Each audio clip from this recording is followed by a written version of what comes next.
Am I a jerk for wanting to be paid for babysitting my own daughter? My wife and I live at a suburban house with our 10-year-old daughter. Our neighbors next door, Walter, is a single father with 2 teenage daughters. We have been living here for a little more than 2 years. My wife really likes watching scary movies, but I have never enjoyed them. I get too scared and end up having a bad time, so I prefer to avoid them. Her friends sometimes go with her to the more popular ones, but she also likes older, indies and foreign horror movies. She has always had a hard time finding people that have this niche interest, and that is why it was such a big deal when we met Walter and found out he also shares this tendency. They very quickly started to make plans to watch movies together. I was invited to be a part of this, but refused. I prefer to just stay at home babysitting Emily and Walter's daughter while they are in their cinephile reunions. Sometimes they go to movie theaters, but other times they just stay at Walter's place watching stuff at his home cinema. They usually have to go to another town in order to catch a specific function of some weird movie, so it is normal for them to come back very late. They eventually started doing stuff outside of watching movies, like going out for dinner. Walter invited all of us, including the kids, to go with him to a restaurant that a friend of him owned, but I said no because it was too expensive. I don't like that kind of places because I feel they are a waste of money and didn't think the kids would enjoy it either.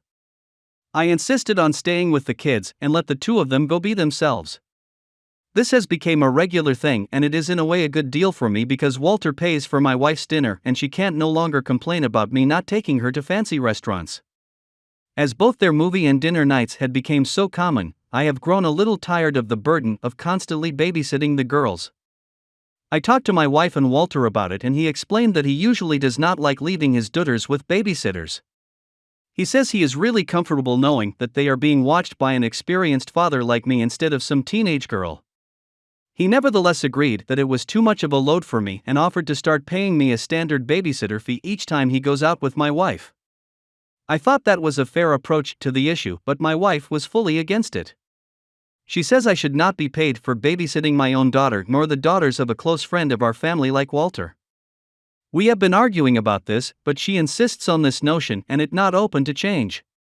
She even gets mad every time I talk to her about this.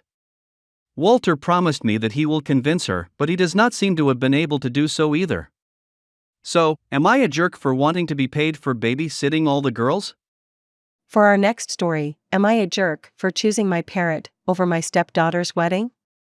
So I'm the owner of a wonderful rescued macaw. She is a wonderful bird but has a lot of issues due to an abusive former home. I've had her for 3 years and since then haven't taken any vacations or trips away as it would be too disruptive for her. She distrusts everyone and is very reliant on her routine. I love her deeply and I'm happy to make sacrifices for her. They are permanent toddlers and very intelligent birds.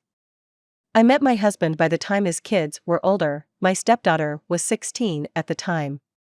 We married when she moved away for college. Nevertheless, I thought we'd managed to have a decent relationship, until now. My stepdaughter is getting married in March, and naturally, there's a lot of preparation involved. They're wanting a huge traditional wedding, and she is stressed out of her mind.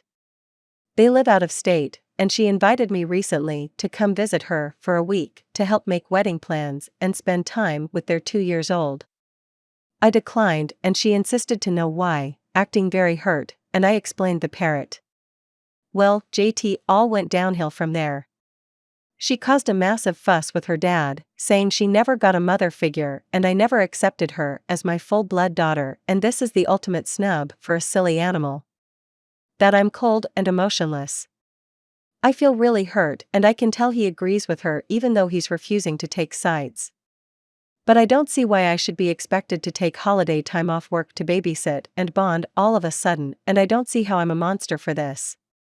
For some context, we do not have a close relationship, and she has never visited home in 4 years. So, I have to ask, am I a jerk? For our next story, am I a jerk for bother a woman at home? My son, who is 4, had a sleepover last night with a friend. This friend's parents were doing my wife and I a huge favor, because my father-in-law had surgery yesterday, and we needed to be there and didn't get home until after midnight. So yes, this story begins with us already in debt to them. Anyway, at nap time today my son started freaking out because he couldn't find Sleepy Dumbo, his stuffed animal, and he cannot sleep without Sleepy Dumbo. I remembered that when I picked him up I didn't see Dumbo. So I text the mom and dad of the friend. I get no response. My wife is a wreck, so I'm not bothering her with this, but my son is freaking out. So I tell him we will get in the car and go get Sleepy Dumbo, and he slightly calmed down. So we drive over and I try to call them both on the way. When we get there, I knock, and we wait a bit with no answer. At this point my son starts freaking out more because he is afraid something happened to Sleepy Dumbo. I try to reassure him, but he starts crying. I knock again, and the wife of the couple answers. She says she is working and asks what I want. I explain about Sleepy Dumbo. She again says she is working, and she says she doesn't have time to look for Dumbo and tells us to come back later. My son starts freaking out more. I ask if we can look. She says she needs to focus. I promise to be fast.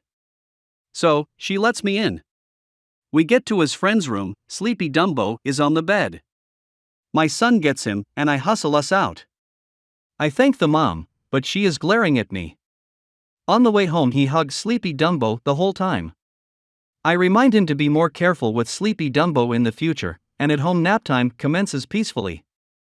About an hour ago my wife and I both got this text. It said that they don't really appreciate the way I barged into my house earlier today while she was working. I know you both have a lot going on right now, but the world doesn't revolve around you. Her husband and her agreed to do you a favor, but that doesn't mean you get to just walk all over us. In the future if you call and we don't answer, that means it isn't a good time to come over. I felt very embarrassed and guilty after reading that. My wife, however, is furious. She called the wife of the other couple some indelicate names. I am really grateful to them for agreeing to babysit for us, and I accept that I am to blame for forgetting Sleepy Dumbo the first time. I don't know if asking to come in and get him is quite as big a deal as she's making it out, though now my wife is pissed. I don't know how much of that is misplaced fear for her dad though. Am I a jerk or was this just an unfortunate situation? For our next story, am I a jerk for selling my house and not renewing the lease of a family with a sick child? I inherited a property from my father 11 years ago.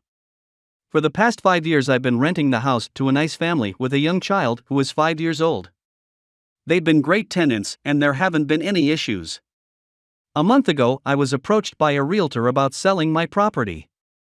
He had a buyer who was interested and was ready to offer $60,000 over market because of the location. This was an opportunity one couldn't pass up. My tenants have a lease through mid-March. I've always renewed every year around this time. I contacted the husband, Michael, and let him know I would not be renewing this time. To say that he was upset was an understatement. It turns out that he and his wife are currently in hospice with their son who has a terminal heart condition.